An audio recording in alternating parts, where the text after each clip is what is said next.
चलिए जानते हैं आज की देश और दुनिया की सिलेक्टेड काम की और महत्वपूर्ण 50 बड़ी खबरों को सिर्फ 10 मिनट में। पर अभी तक आपने इस वीडियो को लाइक नहीं किया तो लाइक कर दीजिए। भारत की संत परंपरा हमेशा एक भारत श्रेष्ठ भारत के लिए खड़ी हुई पीएम मोदी। श्रीलंका में आर्थिक संकट के बीच 13 जुलाई को राष्ट्रपति पद से इस्तीफा देंगे गोटाबाया राजपक्षे, स्पीकर ने किया ऐलान।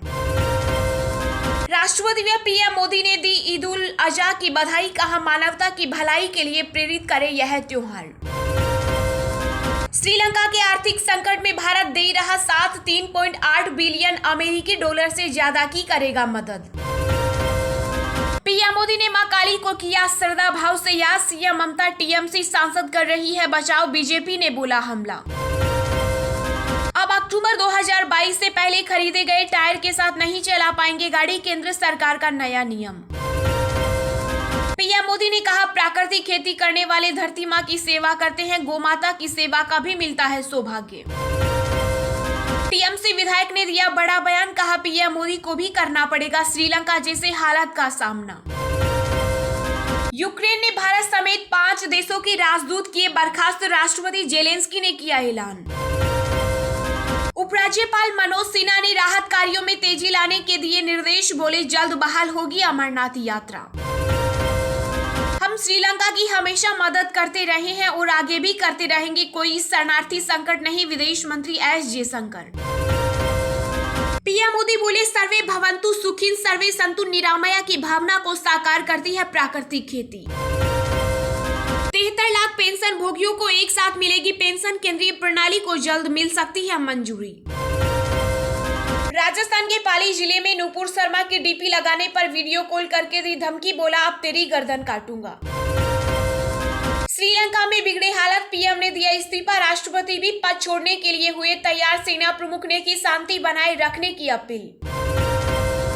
मद्रास उच्च न्यायालय ने कहा देवी देवताओं में विश्वास है तो दूसरे धर्म के शख्स को मंदिर में घुसने से नहीं रोका जा सकता।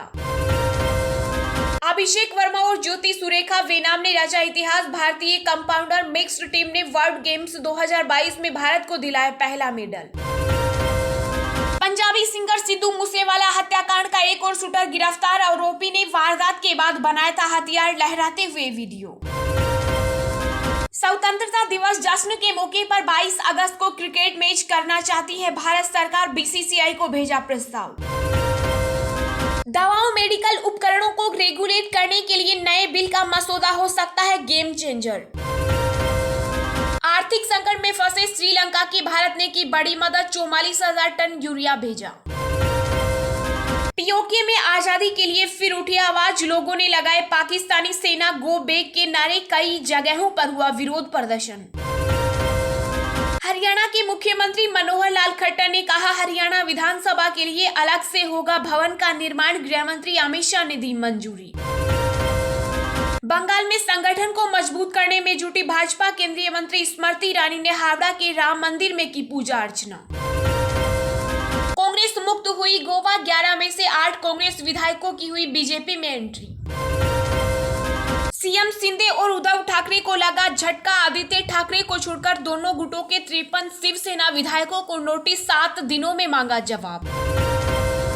राष्ट्रपति चुनाव के प्रचार के लिए यशवंत सिन्हा नहीं आएंगे, पश्चिम बंगाल तेज हुई अटकलें। उपराष्ट्रपति एम वेंकैया नायडू बोले ईद उल अजहा का पर्व कुर्बानी की भावना का प्रतीक। आर्य को बचाने के आंदोलन में शामिल हुए आदित्य ठाकरे, शिंदे सरकार से बोले हमारा गुस्सा मुंबई पर मत निकालो। झारखंड के किसानों को 96% सब्सिडी पर मिलेगा सोलर पंप, सिंचाई में नहीं होगी परेशानी, राज्य सरकार ने की घोषणा। कांग्रेस का केंद्र पर आरोप, कहा वन कानून में संशोधन कर आदिवासियों के हितों से समझौता कर रही सरकार। श्रीलंकाई राष्ट्रपति राजपक्षे के घर मिले करोड़ों रुपए, नोटों को गिनते दिखाई दिए प्रदर्शनकारी। सीएम अशोक गहलोत ने 11 नए खेल स्टेडियम के लिए 16 करोड़ 50 लाख के प्रस्ताव को स्वीकृति दी। Air chief marshal VR Chaudhary ने कहा अग्निपथ योजना से सेना पर नहीं पड़ेगा कोई असर, भविष्य में समाज को होगा फायदा। श्रीलंका के फरार राष्ट्रपति के घर में मिला करोड़ों का केस, क्या गोटाबाया राजपक्षे ने किया भ्रष्टाचार।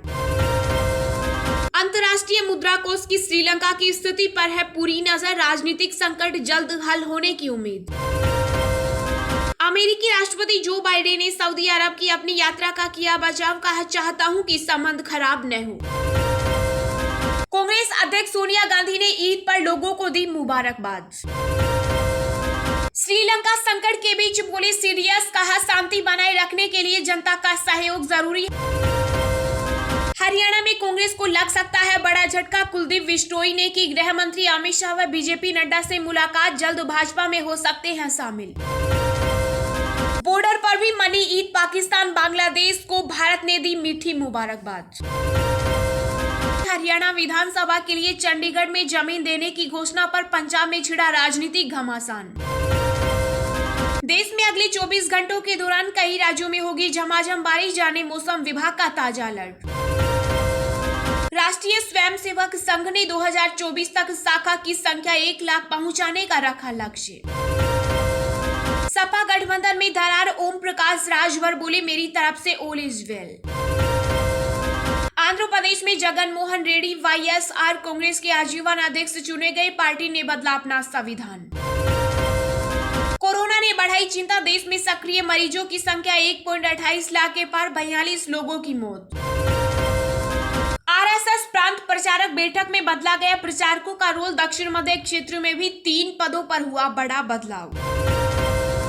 मायावती के साथ गठबंधन के राजभर ने दिए संकेत, कहा अखिलेश की तरफ से तलाक का इंतजार। काली की डायरेक्टर लीना मणि में क्ले ने धमकी भरे मैसेजेस का किया खुलासा, कहा फिल्म का पोस्टर अपराध नहीं। छत्तीसगढ़ में जनजातीय क्षेत्रों के जर्जर आश्रम और स्कूलों का होगा कायाकल्प, मुख्यमंत्री भूपेश बघेल ने दिया नए हॉस्टल बनाने का निर्देश। जनवरी जून के दौरान दिल्ली एनसीआर में आवास की बिक्री 2.5 गुना बढ़ी, कीमतों में 7% की हुई वृद्धि। बिहार में 9वीं तक के सिलेबस में शामिल होगा फिजिकल एजुकेशन, खेल और योग, स्टूडेंट्स की मानसिक सेहत का ध्यान रखना जरूरी। चलिए अब जानते हैं जो आम आदमी के काम की और फायदेमंद खबरें हैं उनको विस्तार से। पर इससे पहले अभी तक आपने इस वीडियो को लाइक नहीं किया तो लाइक कर दीजिए। पीएम मोदी ने मां काली को किया श्रद्धा भाव से याद, बंगाल सीएम ममता बनर्जी टीएमसी सांसद का कर रही बचाव, बोली बीजेपी और महुआ के खिलाफ एफआईआर दर्ज। जी हां, पश्चिम बंगाल में मां काली को लेकर टीएमसी सांसद महुआ मोइत्रा की आपत्तिजनक टिप्पणी को लेकर घमासान जारी है। बंगाल बीजेपी ने फिर से पश्चिम बंगाल की मुख्यमंत्री ममता बनर्जी पर महुआ मोइत्रा का बचाव करने का आरोप लगाया। इसके साथ ही महुआ मोइत्रा के खिलाफ राज्य के विभिन्न जिलों में बीजेपी के नेता प्रदर्शन कर रहे हैं और हिंदुओं की भावना को ठेस पहुंचाने का आरोप लगाते हुए थाने में शिकायत दर्ज कर रहे हैं। बीजेपी की ओर से जारी बयान में कहा गया है कि बीजेपी के बहरमपुर के विधायक सुब्रत मोइत्रा ने हिंदुओं की भावनाओं को आहत करने का आरोप लगाते हुए तृणमूल सांसद महुआ मोइत्रा के विरुद्ध प्राथमिकी दर्ज की है और टीएमसी सांसद के खिलाफ कार्रवाई की मांग की है। अब अक्टूबर 2022 से पहले खरीदे गए टायर के साथ नहीं चला पाएंगे गाड़ी, सरकार बदल रही है नियम। जी हां, दुनिया भर में होने वाले सड़क हादसों की कई वजह होती है। इन्हीं वजहों में गाड़ी में इस्तेमाल होने वाले खराब टायर भी शामिल हैं। घटिया क्वालिटी के टायर, पुराने घिसे हुए टायर और डैमेज टायर के साथ चलने वाली गाड़ियां आए दिन हादसे का शिकार होती है। लेकिन सरकार अब ऐसे हादसों को रोकने के लिए कुछ जरूरी और बड़े कदम उठाने जा रही है। मोटर व्हीकल एक्ट में होने वाले संशोधनों में टायरों को भी शामिल किया गया है। इसके तहत टायरों की डिजाइन को और ज्यादा प्रभावशाली बनाया जाएगा ताकि सड़क हादसों पर काबू पाया जा सके। नए नियम लागू होने के बाद आपको 1 अक्टूबर 2022 से नए डिजाइन के टायर मिलने शुरू हो जाएंगे। इतना ही नहीं, 1 अप्रैल 2023 से आपको अपनी गाड़ियों में नए डिजाइन के टायर लगाना भी जरूरी होगा। नए टायरों की रेटिंग दी जाएगी जिससे ग्राहकों को टायर खरीदते समय काफी मदद मिलेगी और वे बेहतर क्वालिटी के टायर खरीद पाएंगे। हालांकि इस बात को लेकर अभी तक कोई पुख्ता जानकारी नहीं मिल पाई है कि पुराने टायर के साथ गाड़ी चलाने को लेकर क्या नियम होंगे। देश में अगले 24 घंटों के दौरान कई राज्यों में होगी झमाझम बारिश, जाने मौसम विभाग का ताजा अलर्ट। देश के पूर्वोत्तर और पहाड़ी राज्यों में जहां भारी बारिश ने आफत मचा रखी है, वहीं उत्तर भारत के मैदानी इलाकों को लेकर मौसम विभाग ने राहत भरी खबर दी है। मौसम विभाग के मुताबिक अगले 24 घंटों में देश में ज्यादातर राज्यों में हल्की से मध्यम बारिश की संभावना जताई गई। IMD ने दिल्ली, यूपी, उत्तराखंड, हरियाणा, राजस्थान, मध्य प्रदेश, हिमाचल प्रदेश के कई इलाकों में भारी से बहुत भारी बारिश की जानकारी दी। मौसम विभाग विभाग ने दिल्ली, राजस्थान, उत्तर प्रदेश, बिहार, मध्य प्रदेश, गुजरात, पंजाब, हरियाणा सहित कई राज्यों में आज से अगले 2 से 3 दिनों तक बारिश होने की चेतावनी जारी की। कई जगह बारिश के साथ गर्जन और तेज हवा चलने की भी संभावना जताई गई। स्काईमेट वेदर के मुताबिक अगले 24 घंटों के दौरान दक्षिण और मध्य प्रदेश, छत्तीसगढ़ के कुछ हिस्सों में, उत्तरी तेलंगाना, कोंकण और गोवा, तटीय कर्नाटक, अंडमान और निकोबार द्वीप समूह में हल्की से मध्यम बारिश के साथ कुछ स्थानों पर भारी बारिश हो सकती है और हरियाणा, हिमाचल प्रदेश, उत्तराखंड और जम्मू कश्मीर, केरल, मराठवाड़ा, दक्षिण पूर्व राजस्थान में हल्की से मध्यम बारिश के साथ 1 या 2 स्थानों पर भारी बारिश संभव है। श्रीलंका में बिगड़े हालात, पीएम ने दिया इस्तीफा, राष्ट्रपति भी पद छोड़ने के लिए हुए तैयार, सेना प्रमुख ने की शांति बनाए रखने की अपील। श्रीलंकाई सेना प्रमुख जनरल सेवेंद्र सिल्वा ने देश में शांति बनाए रखने के लिए लोगों से समर्थन मांगते हुए कहा कि मौजूदा राजनीतिक संकट का शांतिपूर्ण तरीके से समाधान का अवसर अब उपलब्ध है। यह बयान ऐसे समय में आया जब श्रीलंका के राष्ट्रपति गोटाबाया राजपक्से ने कुछ घंटे पहले ही 13 जुलाई को पद छोड़ने की सहमति जताई। श्रीलंका में आर्थिक संकट को लेकर राष्ट्रपति गोटाबाया राजपक्से के इस्तीफे की मांग को लेकर बड़ी संख्या में लोग विरोध कर रहे हैं। प्रदर्शनकारी मध्य कोलंबो के कड़ी सुरक्षा वाले फोर्ट इलाके में राष्ट्रपति के आधिकारिक आवास में घुस गए थे। प्रधानमंत्री रानिल विक्रमसिंघे के इस्तीफे की पेशकश किए जाने के बाद भी प्रदर्शनकारियों ने उनके निजी आवास में आग लगा दी।